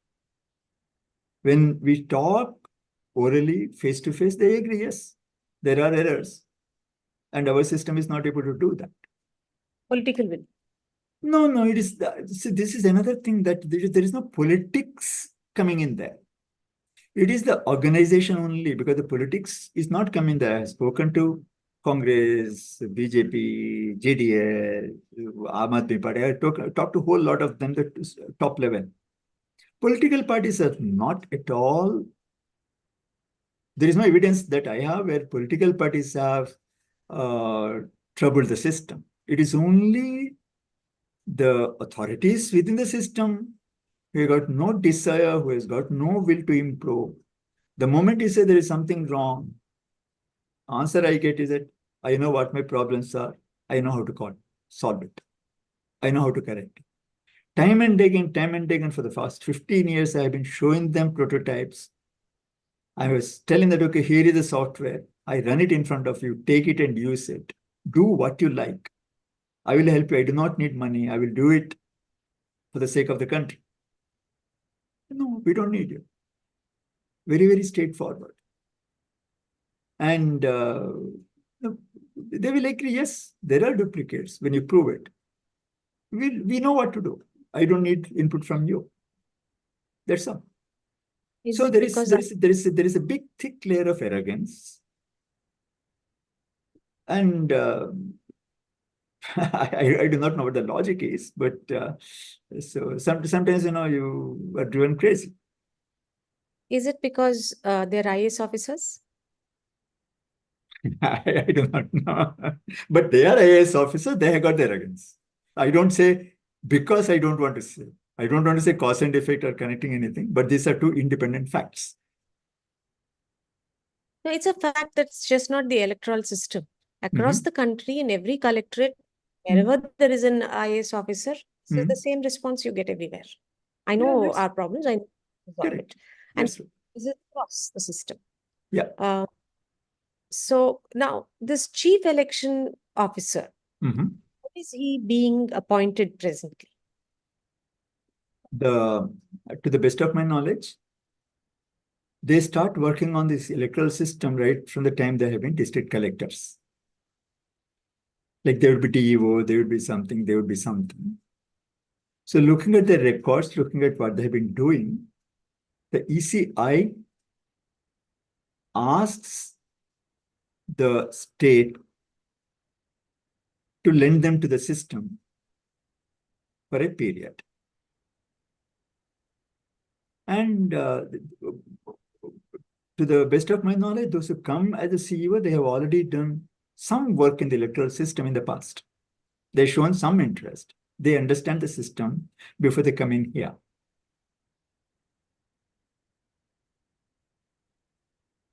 Okay.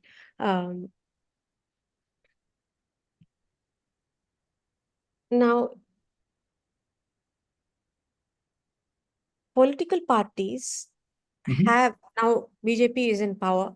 There's a lot of hope by the government, by the people of India.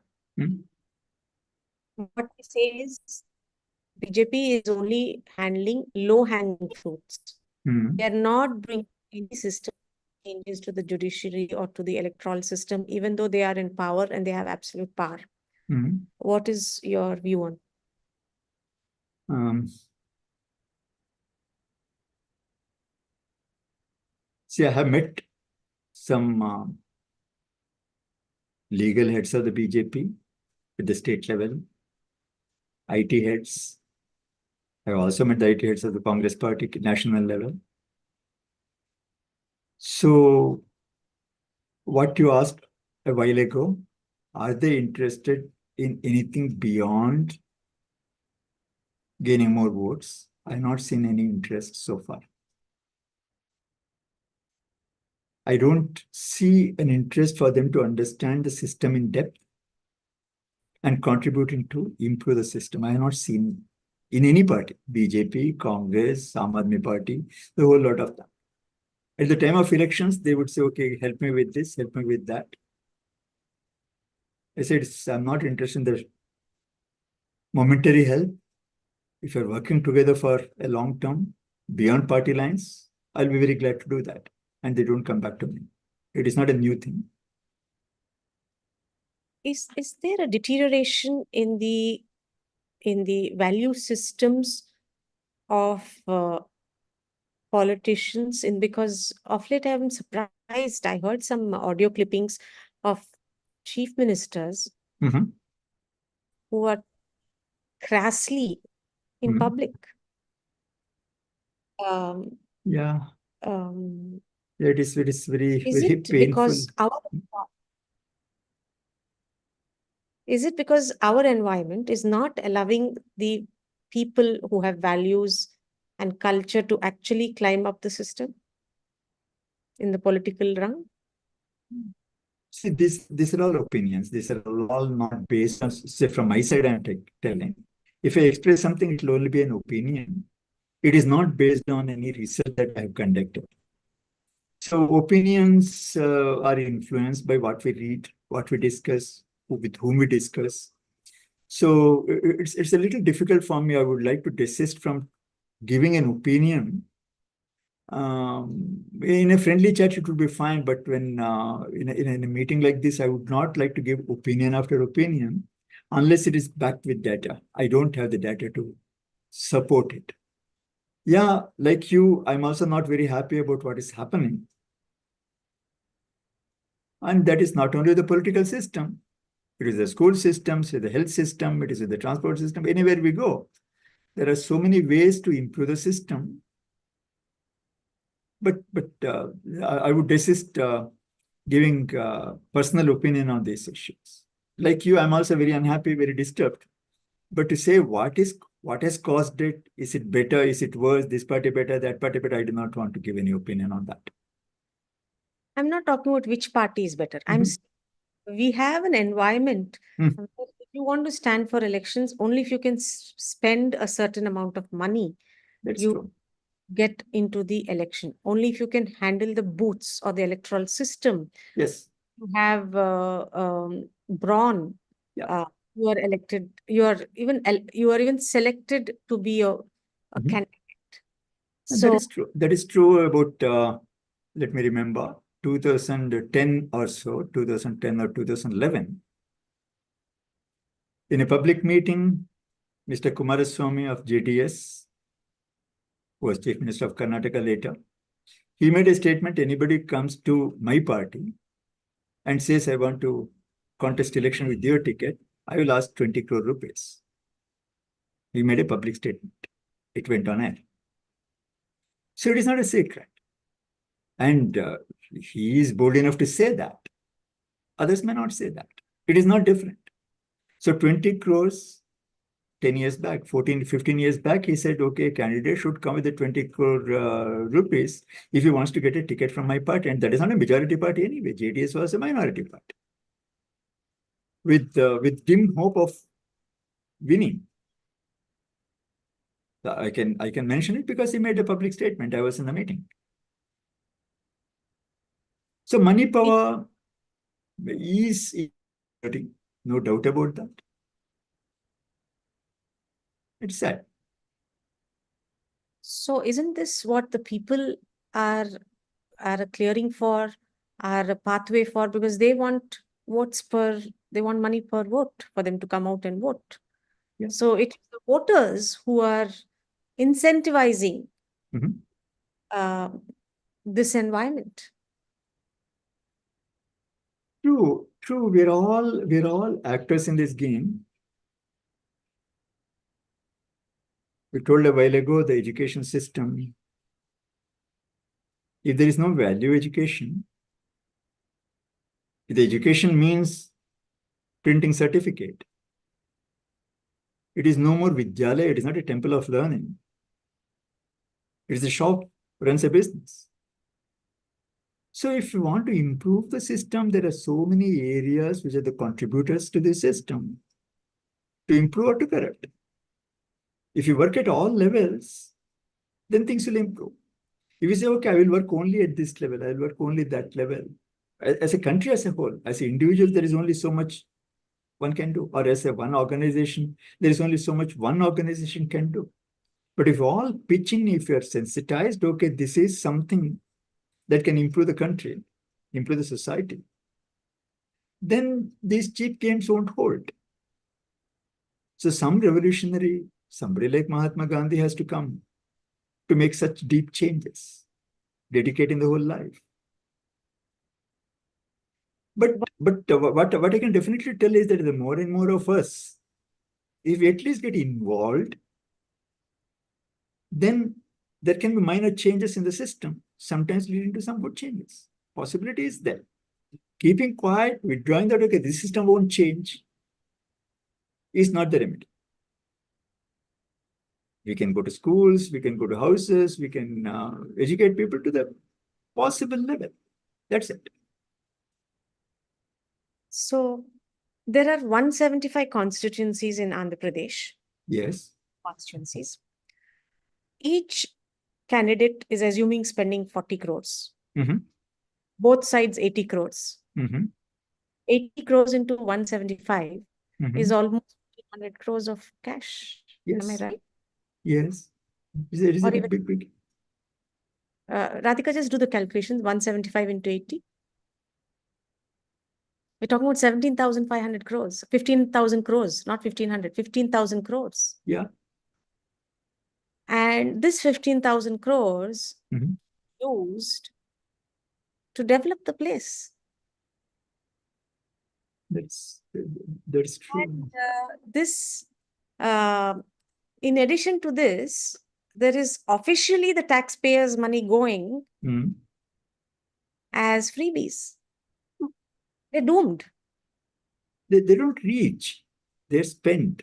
The money doesn't reach the needy. The money does not reach the deserved people, most cases or many cases.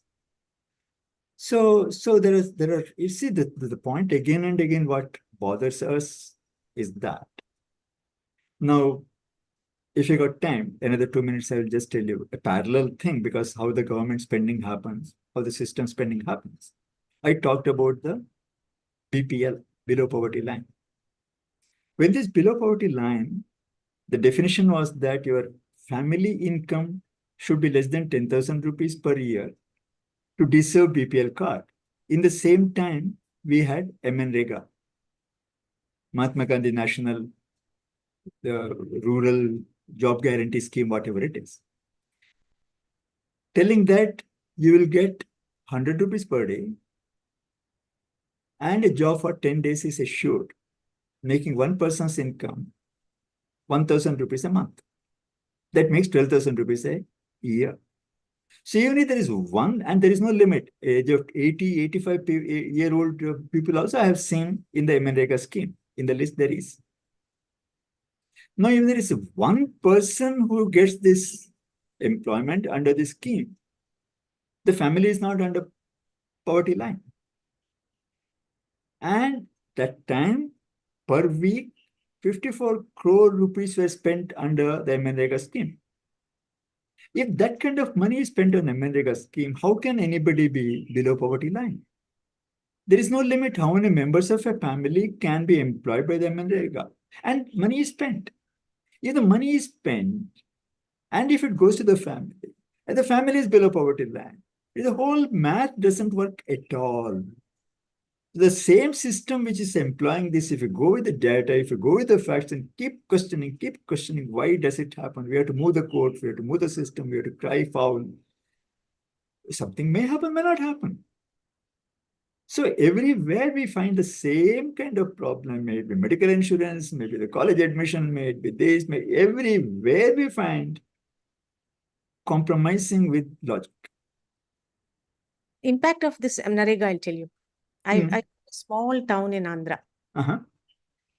and Tuesdays is holidays out here because nobody wants to give money on Tuesdays. Yeah. So people used to go off to work probably at Independence time at 4 o'clock. Mm-hmm.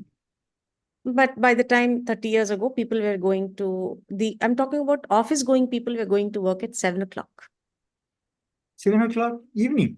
AM. AM, okay. Now the government says you can't open any establishment till 10. Okay. So you're forcibly asking them to shut down.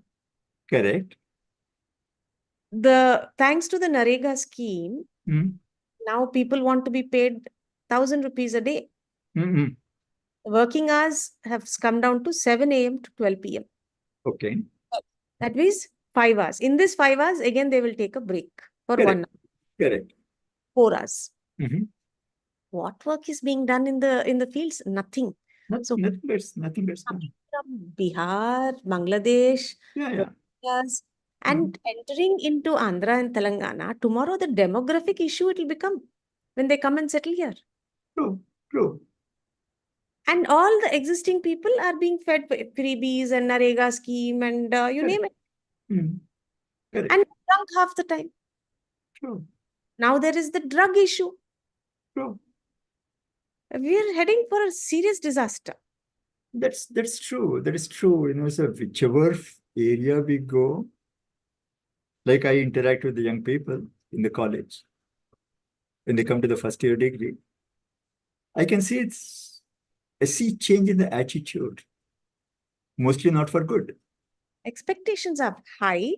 I want to get a 30 lakhs job. I want to get a 50 lakhs job. Are you qualified for it? No. Are you willing to work for it? No. Exactly. That is a big problem. It's a big problem. Expectations are being pushed up to the people. You have a right for this money. That is more important. Not only expectations, that I deserve this. Injustice is done to me by not giving that. I will copy the examination. That is fine. Who are you to catch me? Somebody goes and attends the class on ethics, comes back to the other class and copies in the examination. He is fine. The teachers give the slips because we want our school to pass. Good. That's true. The whole states, every state after state, we are telling, okay, the pass percentage is class 10, class 12. The quality, we are not interested. Then we say employability after graduation is poor, this is poor, that is poor.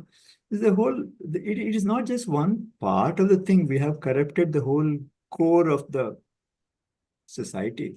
And then tremendous conversions out here. Sundays are leave. So the town says only Tuesdays we want to take leave because nobody wants to pay money on Tuesdays. Okay. But the government forces Sundays to be leave. Correct. So the industry is suffering so badly. True. Because local people want to come to work 15 days in a month. Yeah. Come to work, not to work. Not to work. Industry, the situation of the industrialists. True. Everybody wants to shut shop and give a room for rent and live on it. Correct. It's a very, very disheartening situation that way. Yeah, I think we've digressed a little bit. That is fine. That is fine. Yeah. Anyway, I think we've moved on. Thank you so much. There's just one question I missed out. Somebody was asking me on why the ACI has not banned the candidates contesting in elections, irrespective of their criminal records of them. They go by the books. In the sense, criminal records, I might have been a criminal earlier, but now I am clean. There may be a case against me, but it is not proven.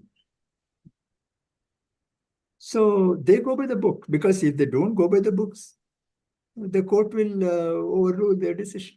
Yes. Yes. Got it. With this, thank you so much. Thank you, thank you. It is good interacting. Yeah, it was wonderful having you on the session. People like you give us all some hope. Thank you so much. Thank you to all the participants who patiently heard out everything. And Thank thank you. Bye.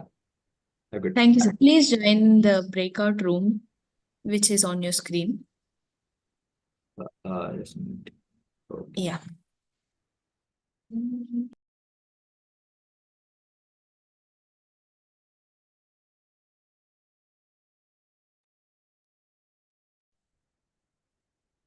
So lastly, thanks for all the participants for joining in today's session. And please take a moment to subscribe to Vishwa Talks for new alerts on talks, events, and access to Vishwa community. See you all in next Vishwa Talk. Thank you.